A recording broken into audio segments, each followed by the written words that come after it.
안녕하세요. 12월부터 블로그에 대가를 받고 홍보글을 올리게 되면은 분명하게 나 광고합니다라고 처음부터 올려야 되는 블로그 광고 표기 방법이 변경이 되어 이에 대한 내용을 육하원칙에 맞춰 살짝 짚고 넘어가 보려고 합니다.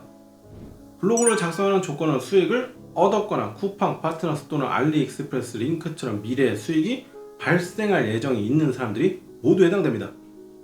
2024년 12월 1일부터 시행이 되고 소급 적용이 아니기 때문에 시행 이전에 작성한 글에 대해서는 표기를 하지 않아도 되지만 이렇게 되면 문제가 뭐죠? 그렇습니다. 과거 글에 광고를 올리는 사람들이 나올 수 있다는 단점이 있습니다.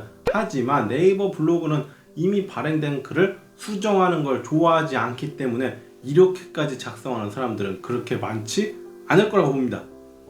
일단은 블로그 영역에만 한정이 되어 있는데 네이버 블로그, 티스토리, 구글 블로그 스팟 이 정도가 해당이 될 거고 상황에 따라서는 워드프레스도 해당이 될 겁니다. 유튜브 같은 경우는 이미 유료 광고 포함 체크가 있고 유튜브에 쿠팡 파트너스 홍보를 할 때는 영상 초반, 중반, 후반에 적어도 3번의 내용을 넣어야 되다 보니까 이번에는 블로그 영역에만 적용이 됐습니다.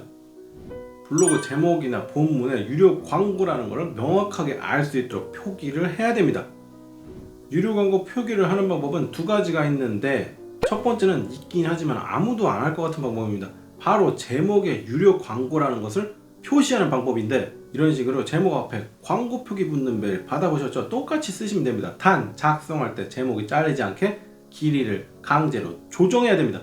첫 번째 방법을 사용하면 클릭률이 바닥을 칠 게 뻔하기 때문에 100이면 100. 두 번째 방법을 사용할 텐데 수수료를 지급받고 작성한 글입니다. 같은 내용을 본문 첫 줄에 작성하면 됩니다. 이전 조건이 본문 첫 부분이나 끝 부분에 쓰면 된다고 했더니 전부 끝 부분에 쓰고 앉았고 그마저도 글을 적는 게 아니라 글을 적어놓은 이미지를 첨부를 했는데 이제는 무조건 본문 상단에 글자 크기나 색상을 본문과 다르게 눈에 띄게 작성해야 됩니다. 블로그로 쿠팡 파트너스를 할 때는 뭐뭐하고 받을 수 있습니다. 요거 안 됩니다. 무조건 받습니다 같이 확정적인 문구로 끝나야 됩니다. 두 번째 방법 중 다른 방법으로는 광고 관련 내용을 표기하지 않고 스티커를 사용해도 되는데 수수료나 경제적 대가를 지급받았다는 내용이 작성된 스티커면 됩니다. 이런 건데 마찬가지로 본문 상단에 달아야 됩니다. 유튜브는 예전에 뒷광고 피바람이 불어서 지금은 유료 광고 표기가 제대로 되고 있지만 블로그 영역에서는 아직도 경제적 대가를 받고 제대로 표기를 하지 않는 사람들이 생각보다 많이 있고 대가를 받았지만 글 맨 뒤쪽에 넣어가지고 내용을 다 읽고 나서야 광고라는 것을 뒤늦게 아는 등 쉽게 말하면 뒤통수를 맞는 일이 하도 많았기 때문에 이번에 바로잡게 되었습니다. 개인적으로는 유료 광고 표시 방법이 제목이랑 본문 상단 두 가지를 모두 강제했으면 좋겠다는 생각이 듭니다. 처음 이 소식을 접했을 때는 드디어 제목에도 광고 메일처럼 앞에 광고가 붙나 싶었는데 표시 방법의 종류 중 하나일 뿐 이게 강제가 아니더라고요.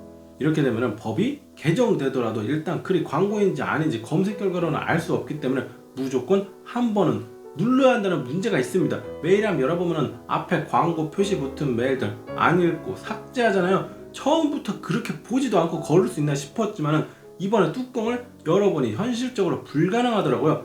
아쉬움을 뒤로 남긴 채로 영상 마치겠습니다.